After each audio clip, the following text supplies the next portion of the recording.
We effectively deleted the entire tech stack and started again. It gave us something that's quite rare in terms of it was a clean slate. I think we kept one thing, and that was Global E. Rather than thinking, what do we need to replace? We could say, if we're building it properly again from today, what would we choose? That changed the mindset of the entire project.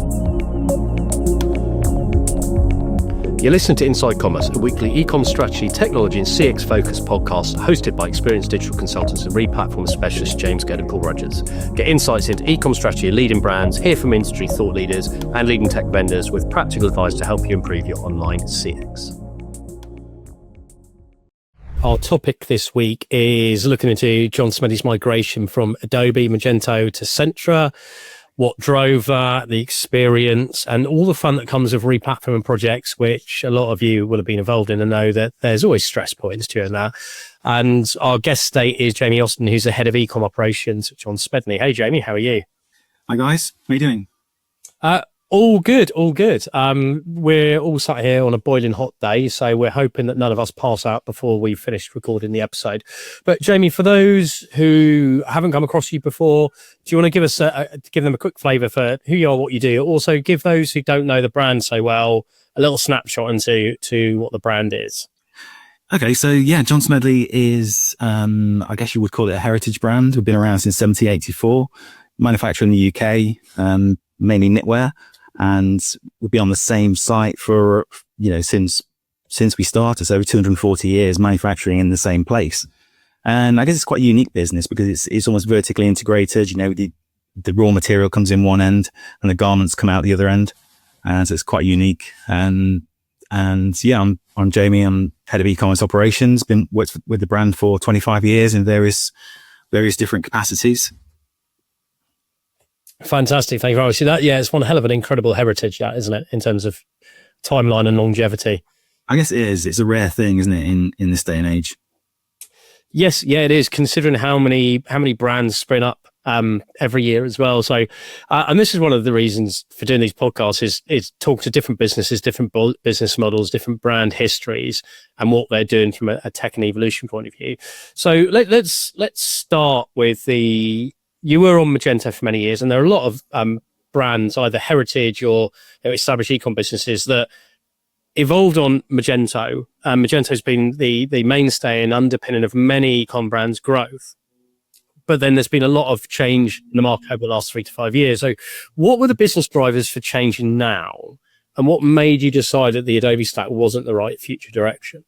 I think, you just mentioned it, the tech landscape's changed enormously over the last 5 years. And I think that was the biggest driver for us. For me personally, I'm interested in tech. I'm interested in what's out there and what we can, potentially change. And, Magento had served the business for a long time. I think over time, the environment around it had become too complex. We'd previously been running a combination of Magento 1 and Adobe Commerce.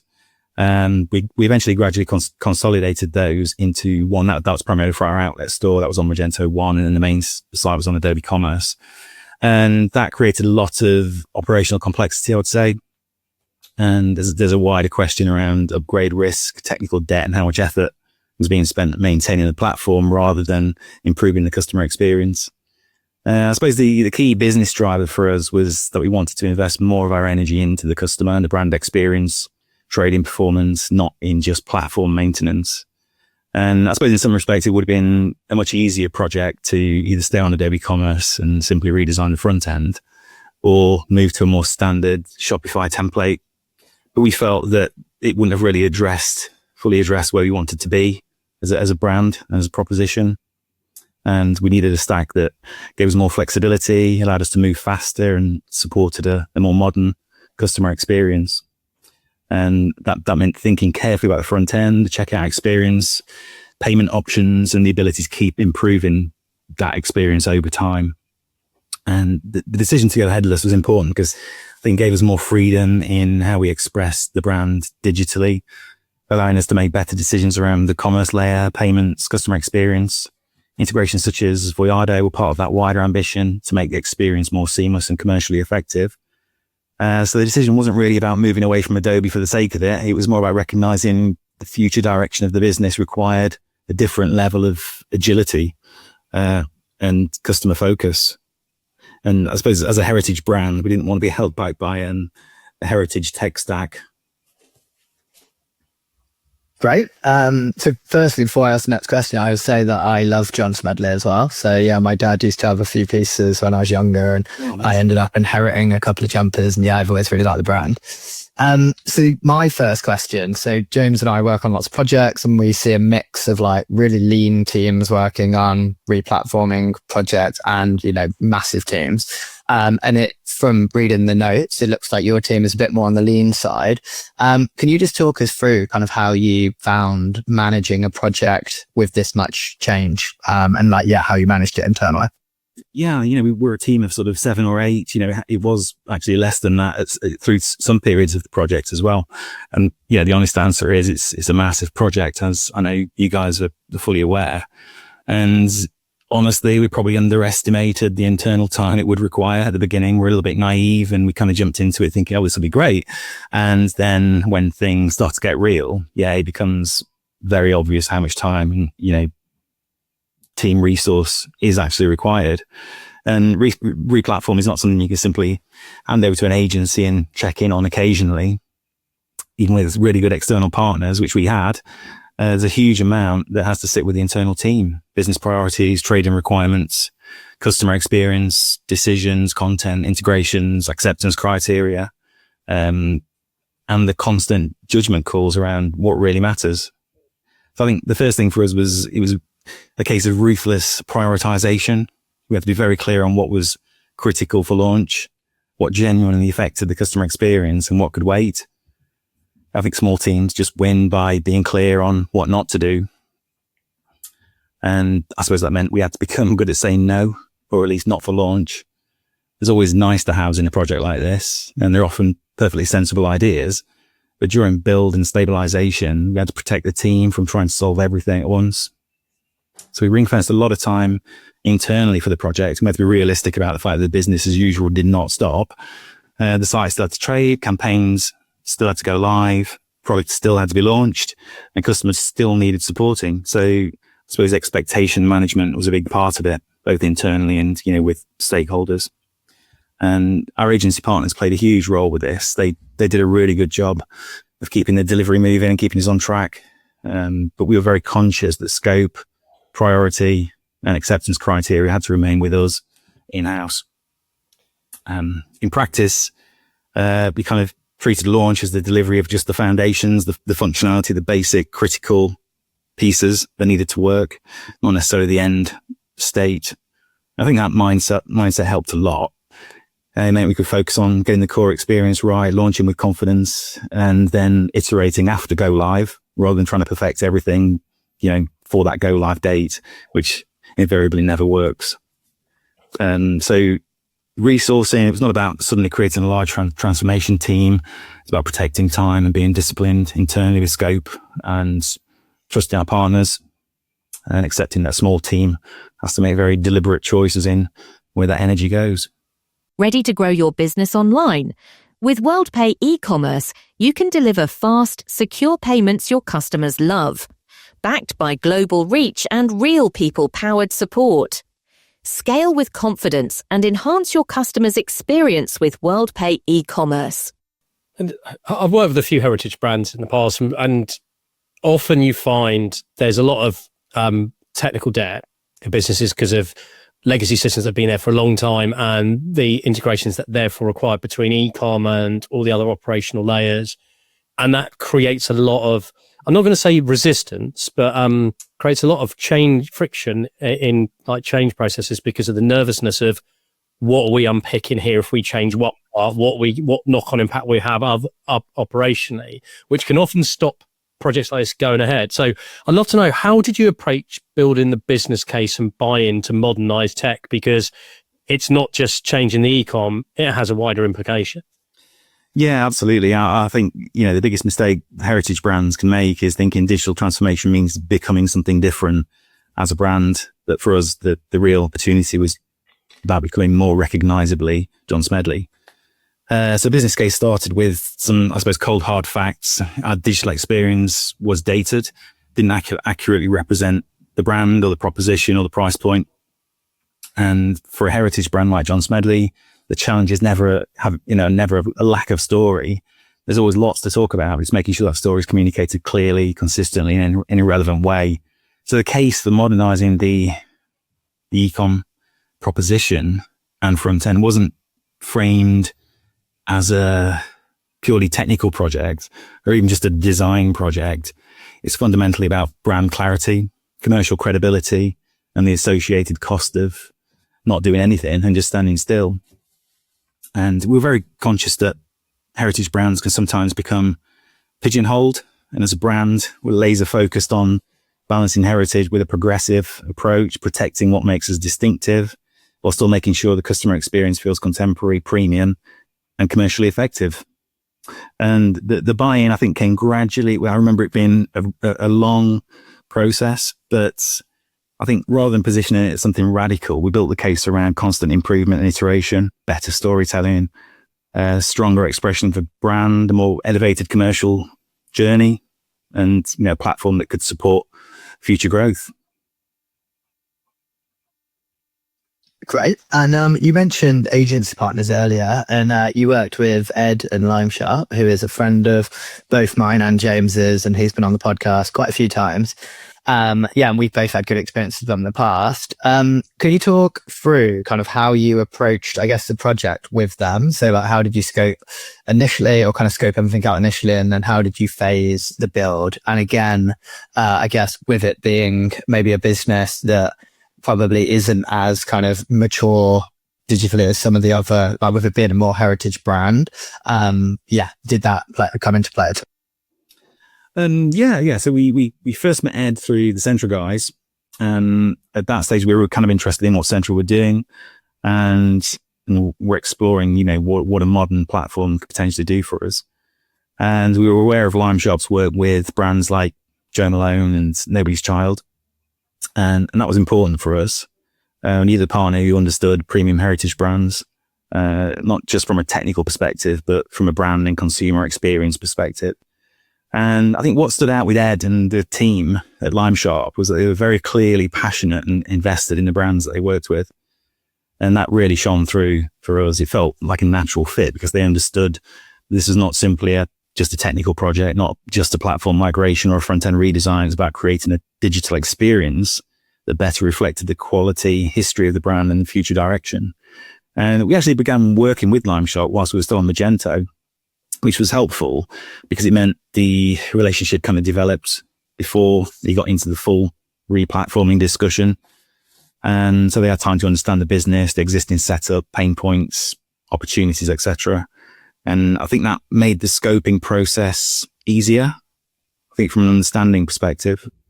And in terms of phasing, we had started to be very disciplined. I suppose the temptation with a project like this is to treat it as a moment to fix everything. But with a very small team, that would have been unrealistic and probably quite risky. So we focused first on the foundations, the platform architecture, front-end experience, trading critical functionality, checkout, payments, integrations, etc., and the areas that would have had the greatest impact on customer experience and commercial performance. From there, we separated what was essential for launch from what could become part of the post-launch optimization roadmap. And that distinction was quite important for us. It gave the project momentum, helped control scope, and then we were not holding up launch for things that could be improved once the new platform's live. And LimeSharp were excellent at helping us stay focused on delivery, but we were also clear with them that the scope and priorities had to kind of be owned by us as a business. But they did a great job, guiding us, challenging us, and bringing that technical expertise. So I guess the project was phased around getting the right foundations in place first, launching a stronger, more flexible experience, and then continuing to iterate over time. And that was key. I think, the launch was not treated as the final destination, but the point at which we had a better platform from which we could build on. Great. And I think the front end of the site looks great as well. I was really impressed when you launched. I think you've done a really good job of getting more from the content as well. So I think, good end product. And then next question. So the obvious next question. So you selected Centra. Like what made you go with them? You mentioned Shopify earlier on. You mentioned, the option of staying with Magento. What was attractive to you with Centra? And what did you see there that you didn't see with the other option? It kind of felt like it was made for us. They state that their platform's made for fashion brands, and that really is the case. And it was obvious very early on that they understood the realities of an apparel business in a way that a lot of platforms don't, and they kind of handle it in a more generic way. I suppose for us, and as with a lot of other fashion and apparel brands, we've got a product and operational model that comes with complexity, seasons, collections, color and size variants, different markets, price lists, international trading rules. And for us, B2B, in addition to D2C, a lot of platforms, I suppose, can technically be made to support these things, but it feels like you're working around the platform rather than working with it, I guess. And Centra was a bit different because so much of that fashion and wholesale logic is native functionality. Things like assortments, markets, size charts, pricing, product structure, and the relationship between wholesale and D2C. That was a big factor for us. Historically, we're a predominantly wholesale business. That shift is moving, becoming more equal. Especially since COVID, the wholesale landscape's really changed for us in that time. But I suppose one of the clearest differences between Centra and all the others is that it allowed us to think about D2C and wholesale within one ecosystem rather than treating them as separate worlds. And that was really important for us. We need to serve different customers and channels, but the product, brand, and operational foundation needs to remain connected. So it kind of gave us a bit more confidence, I think, around international complexity, multi-market pricing, promotions, customer groups, operational rules, and that kind of thing. That can be quite difficult to manage with a custom build, I suppose, specifically. But with Centra is native. And I think the other important point was that it fitted in with the architecture that we wanted. We've made the decision to go headless, and Centra worked well within that composable setup. It gave us a strong commerce engine and also allowed us to use best of breed platforms for, payments and customer experience layers, recommendations, merchandising, that kind of thing. But I think the most important thing for us beyond the platform itself, it felt from the very beginning like it would be a very strong sort of people fit. Max Brennan and Finn and Martin came to visit us at the mill, and it just felt really organic. They're a really grounded team. They were curious, genuinely interested in understanding the business, the product, and what makes John Smedley different.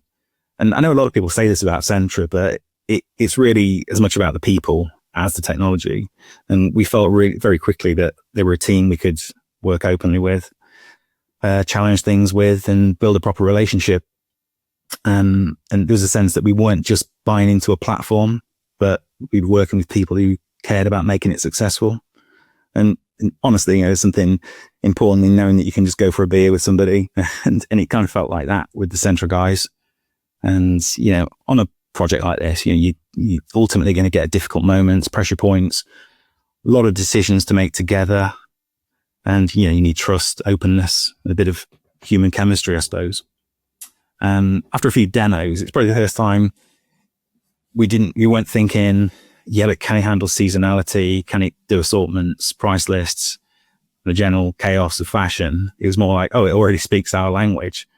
So I think that was a real difference. Centra solved apparel problems out of the box, and the team felt like people we genuinely wanted to work with and go on a journey with.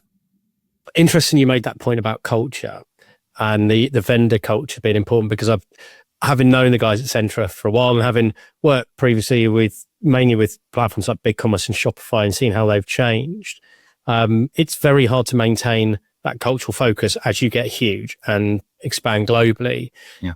And I know other people who've rated that the direct involvement for the leadership at Centra and that level of connectivity is quite interesting to see what dynamic it makes, because most of the time people focus on the agency bit, not the vendor. So yeah, interesting you've pointed that out. A question I've got related to the Centra decision is, we all know that picking an e-commerce platform is one part of the technology challenge, but when you move to a different vendor ecosystem, it can have knock-on effects on wider technology decisions, search and merch tools, loyalty, which tools fit really well and already pre-integrated and connected.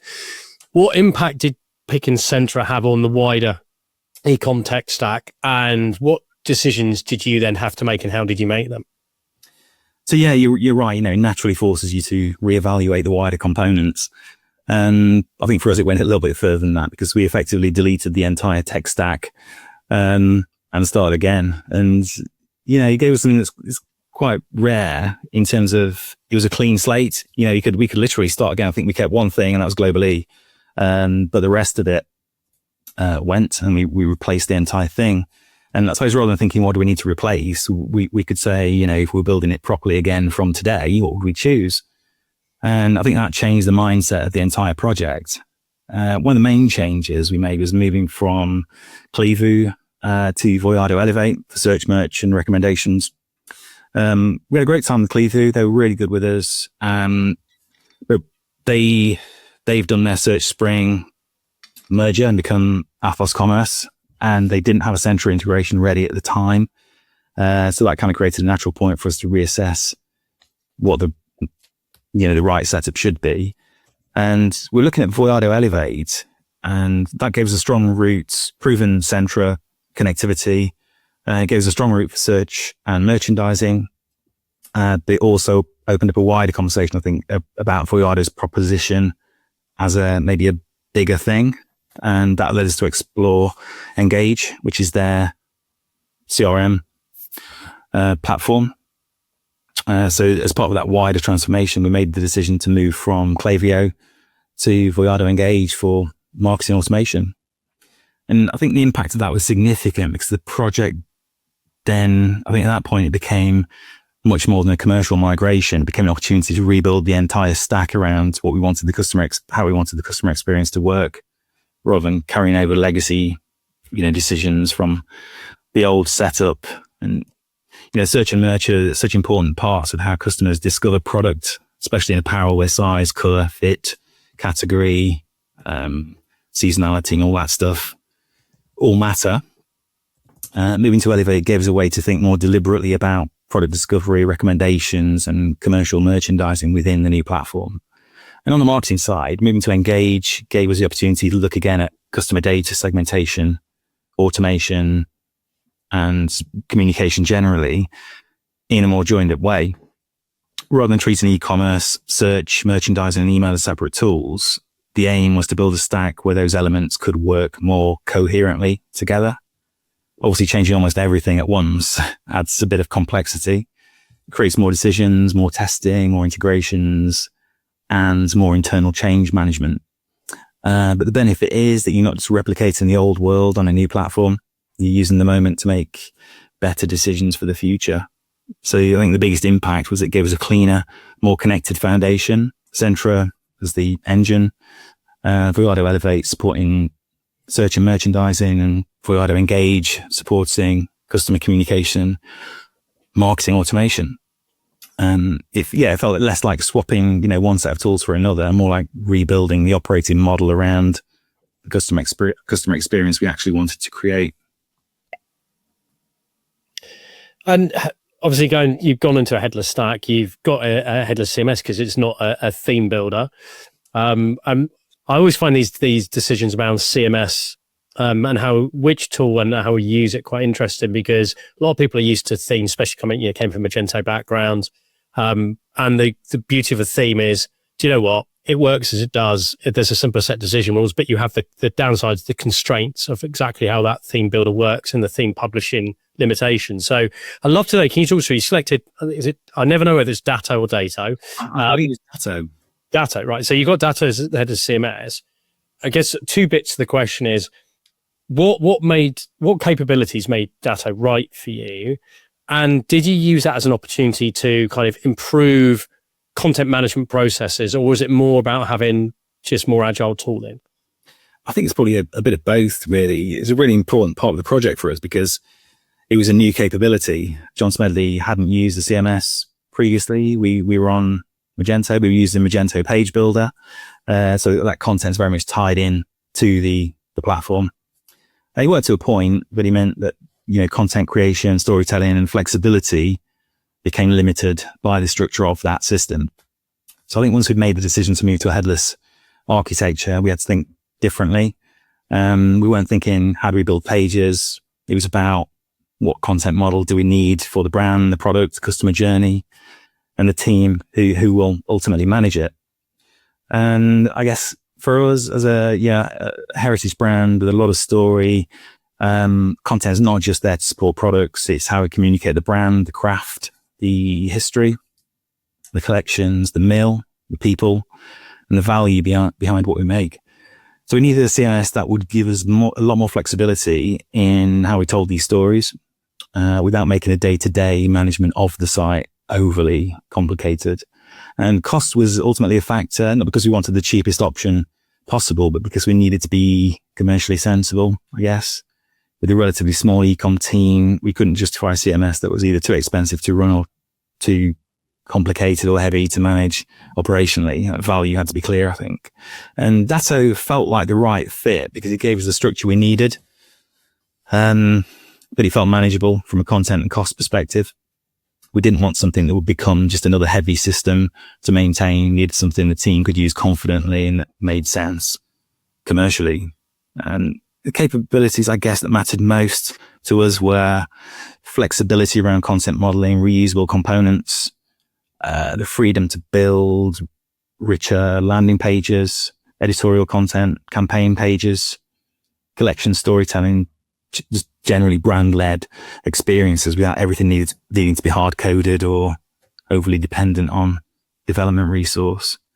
And that was a big shift for us, really, coming from Magento Page Builder, rather than building content inside the constraints of the platform. Dato gives us a dedicated content layer that can sit properly within the new architecture. And it also fitted in well with the wider setup with Centra.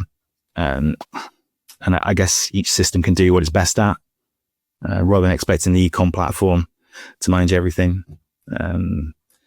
So for us, the right CMS wasn't just about giving the marketing team a place to edit pages. It was about giving the brand more room to breathe digitally, while still being realistic about team size, budgets, and day-to-day usability.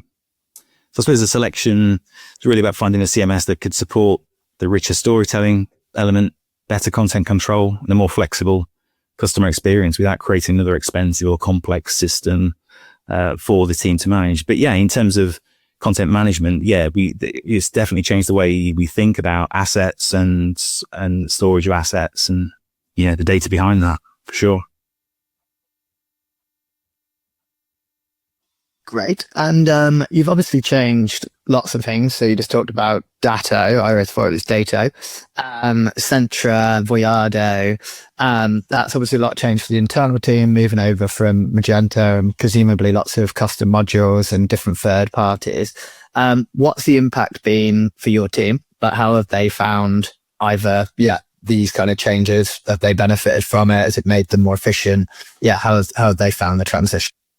Yeah, I think it's definitely been a benefit. We're just over 3 months in since launch. I suppose the biggest change that the team becomes less focused on maintaining the platform and more focused on improving the experience. I suppose that was one of the main reasons why we made the change in the first place. In the old world, a lot of time and energy was spent working around the limitations of the stack, managing complexity, or relying on development resource for things that should have been easier for us to control internally. And with that new setup, the ambition is that the team can spend more time on trading, content, customer experience, optimization, and growth. I think it definitely changes the skills you need. A modern ecom team can't just be a team that uploads products and launches campaigns. You need people who understand how content, merchandising, data, CRM, UX, product, trading, and technology are all connected. And with tools like Centra, Dato, And the Voyado tools that we've got, the team not only has more capability, they have more responsibility. We've got better tools now for product discovery, content management, customer segmentation, automation, market specific trading. But those tools only create value if the team knows how to use them properly. So I guess going forward, the structure becomes a bit more specialist, but also more connected. Content and storytelling become more important than ever because we now have proper CMS, and search and merchandising becomes more important because we have stronger tools to shape how consumers discover products. And CRM and customer life cycle become more important because we've moved into a more joined up marketing automation environment, very much connected between Elevate and Engage. And data becomes more important because I guess there are more decisions we can now make based on customer behavior. And I guess it also means the team needs to be more strategic in how it works with partners. We're not trying to build a big in-house technical team, but we do need enough knowledge internally to set priorities, challenge recommendations, understand trade-offs, and make good decisions. That internal ownership, I think, is really important for us. I suppose it's more about evolving the team's focus, less firefighting, less platform maintenance, less dependency on third-party plugins, workarounds, that kind of thing. More time spent improving the customer journey, refining the experience, and just making better use of the tools, I think, that we have available. So I suppose the structure going forward will reflect that with stronger ownership around content, merchandising, CRM, customer data, and optimization. The technology gives us the capability, but the next stage is then building that rhythm and skills and confidence inside the team to really make use of it. Great. And you mentioned that you're using the Centra wholesale functionality, which a number of people we've had on have talked really positively about. Can you talk us through how you're using that and whether you've kind of made any material changes to the kind of customer facing experience, or even from a business perspective as part of that? So yeah, just to caveat this, we're not actually using it currently, but we will be using it very soon. We're currently in configuration mode. We're setting that platform up. And yeah, from what I've seen of it, it looks really good. And yeah, so I don't really want to overstate extensively, how much we're using it right now, because we're not. But it's definitely an important part of the future roadmap for us. Wholesale is a significant and complex part of the business. We work with a broad range of wholesale customers, from major retailers through to smaller independents, both in the UK and internationally. And I guess all those customers have different needs, buying behaviors, levels of resource and expectations. And that's where I think Centra's B2B functionality becomes really interesting. The opportunities there for us to give wholesale customers a more modern, self-serve experience, while still supporting the relationship-led nature of wholesale. We're very traditionally a wholesale brand. And I think there's been, sort of an old school approach to that. And it's really nice in a way, because it kind of nurtures that relationship, especially with smaller independents. Relationship is nurtured, where they'll get a visit from, the sales rep. And I think it's really nice to maintain that. So it's not about removing that human element. It's more about making the buying process easier, clearer, and more efficient for both the customer and the internal team. And the features that feel particularly relevant for us are things like customer specific assortments, price lists, market specific availability, and the ability to present a more tailored buying experience. And for any brand where product seasonality, color, sizing, availability all matter, I think those details are really important.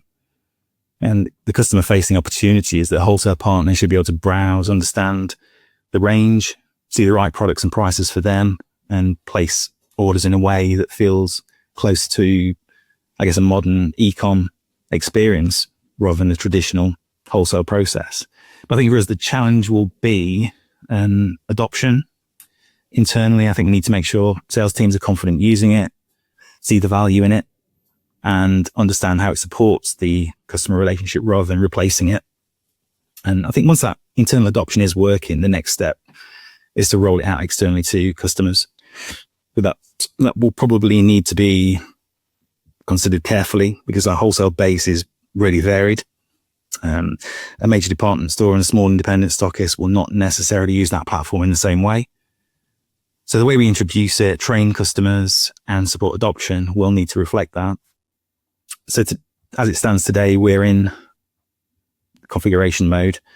Direction's clear, and the ambition is to create a more efficient, flexible, customer-friendly wholesale experience while still preserving the personal relationships that I think are really important in that side of the business.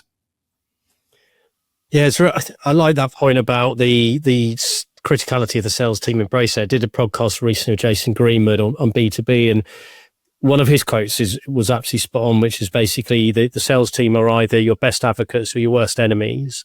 Absolutely. If you do not understand how this impacts them and how you deliver value, and the biggest thing that I've seen as well is that when sales teams are given new technology without a journey where it brings them on to understanding the benefit to them and how it takes away the stuff that they're not interested in, frees up their time to spend on the relationships and on better selling. That's the critical success point.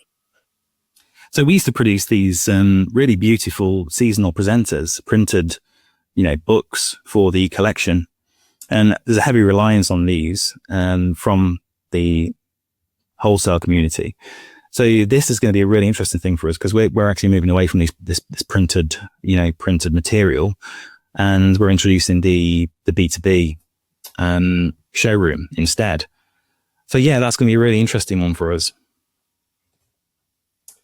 Yeah, I feel like we need to come back in 12 months and do a B2B revisited and how you're using B2B capability and what and also the operational side of things are really interesting is how's that help the business. So yeah, we'll be tapping you up. Yeah, you want to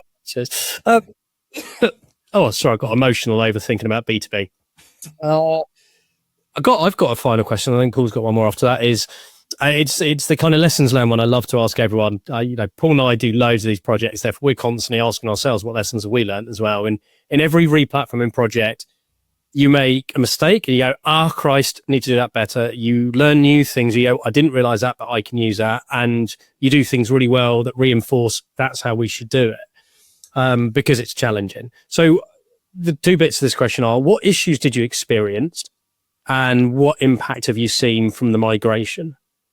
Replatforming is challenging. I think, we know that anyone who's been through those kind of projects knows that. And probably, we're not pretending otherwise.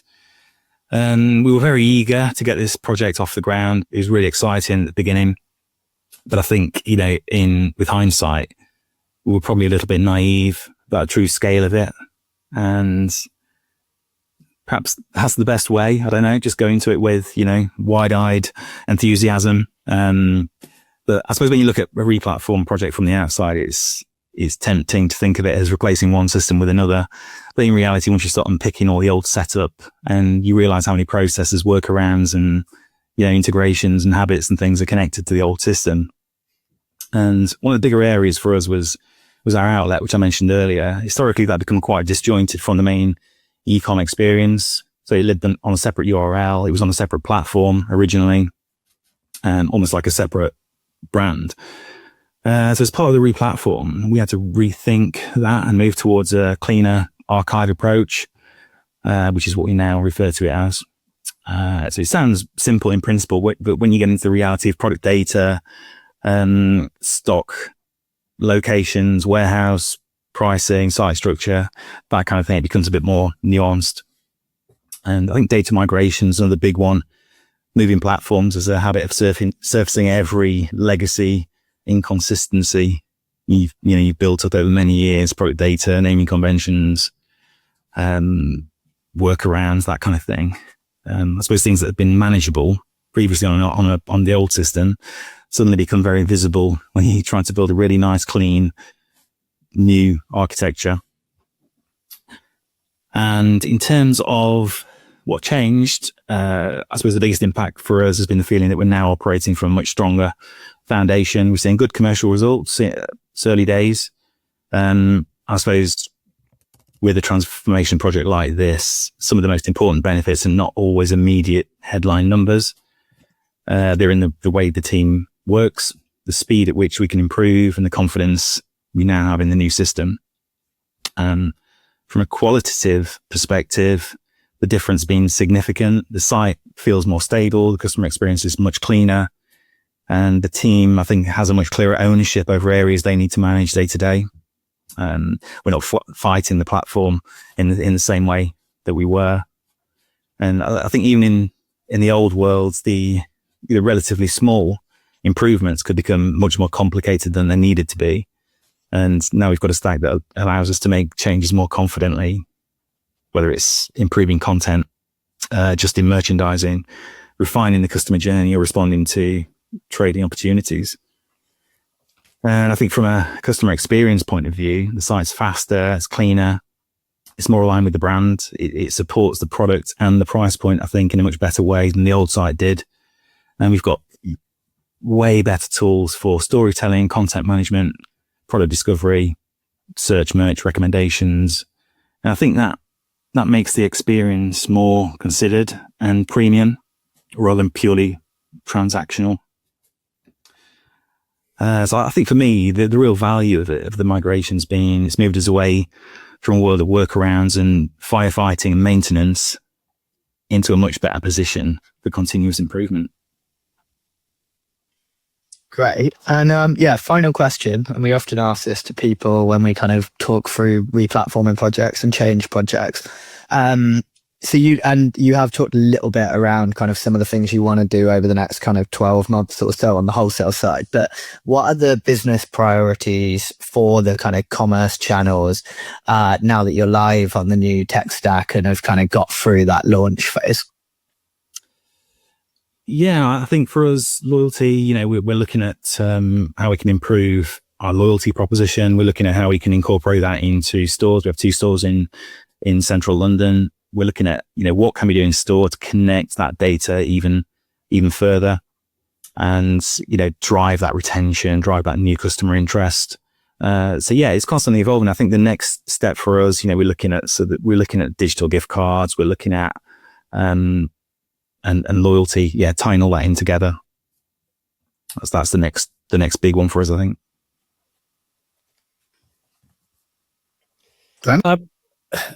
There's loads more questions I could ask about replatforming, but I'm also aware that you have a day job to attend to, Jamie. So I should pause that for when we next meet up. But look, really, really appreciate you taking the time. I love listening to people's journeys through this and decisions they're making. And I know that our listeners get value from understanding different viewpoints. So thanks for taking the time to come on. No worries. Thank you. And I hope everyone listening has found that interesting. Do let us know what you think of the episodes. And there are the contact details on the landing page. And if you want to check out the website, I highly recommend it. Do you know what? I looked on the website recently anyway, but one of the things I love, and it's a small thing, but I mean, I'm obviously easy pleased, is I love the split screen navigation of how your top menu on desktop, and I know most is on mobile now, but it looks like the mobile view, but it's got that lovely half screen split between shop and discover. Really like that. So the menu, the kind of core navigation doesn't take over the full screen and obscure the content.